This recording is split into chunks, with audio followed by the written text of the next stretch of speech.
Presiden Prabowo dan mengapa masih ada Seruput kopi dulu lur. Kita ngobrol santai tapi isinya pedes soal belanja pertahanan Malaysia yang bikin banyak netizen geleng kepala sambil ngopi. Jadi gini, kalau kita lihat daftar pengadaan terbaru Kementerian Pertahanan Malaysia, yang muncul justru amunisi, mortar, senapan runduk, logistik dasar, sampai urusan tuala mandi dan stokin. Bukan salah, tapi pertanyaannya, ini prioritas strategis atau sekadar tambal sulam operasional? Mulai dari pengadaan amunisi dan mortar. Ada ratusan unit peluncur mortar baru, ribuan peluru mortar kaliber 60 mm, dan jutaan peluru kaliber 5,56 mm. Ini jelas kebutuhan dasar infanteri. Penting, ya. Tapi ini bukan peningkatan daya gentar strategis. Ini sekadar memastikan pasukan bisa latihan dan bertempur jarak dekat.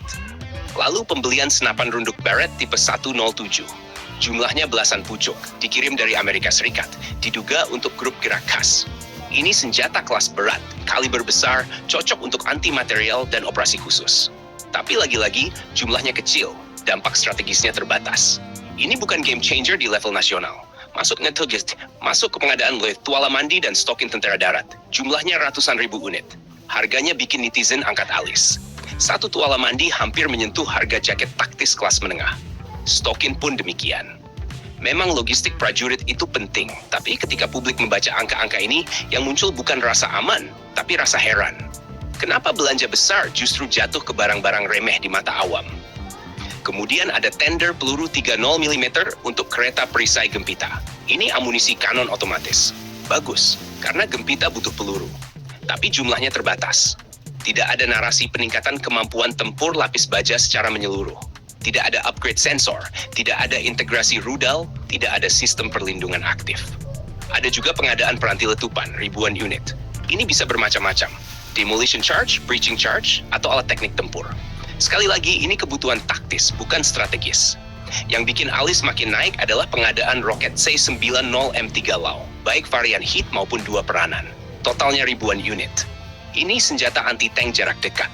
Bagus untuk infanteri. Tapi di era drone, rudal jarak jauh, dan perang jaringan, ini terasa seperti kita masih sibuk di level konflik era lama. Lalu muncul berita tender yang dimenangkan High Point Worldwide. Bukan rudal, bukan drone, tapi urusan kuda. Iya, kuda istiadat. Ada tender untuk membawa dan menjaga kuda. Ada juga pembekalan kuda baru. Ini sah secara tradisi militer, tapi secara persepsi publik kontrasnya terlalu tajam. Ketika dunia bicara hypersonic, drone swarm, dan pertahanan udara berlapis, yang muncul di berita justru kuda, tuala, dan stokin. Dan di tengah semua itu, datang keputusan Perdana Menteri untuk membekukan pembelian aset ketenteraan. Disinilah rasa kecewa netizen meledak. Karena yang dibekukan justru peluang untuk lompat jauh, bukan belanja kecil yang sudah terlanjur jalan. Sebagai netizen Malaysia, wajar kalau muncul pertanyaan besar.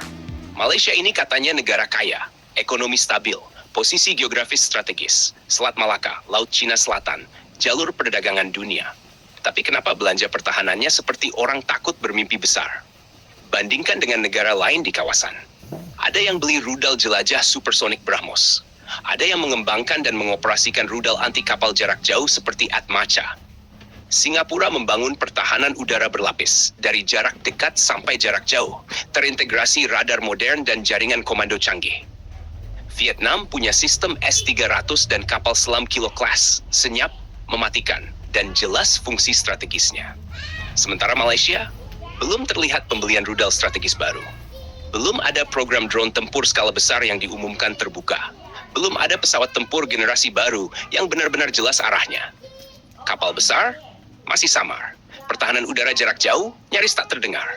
Yang ada justru kesan bertahan hidup, bukan membangun daya gentar.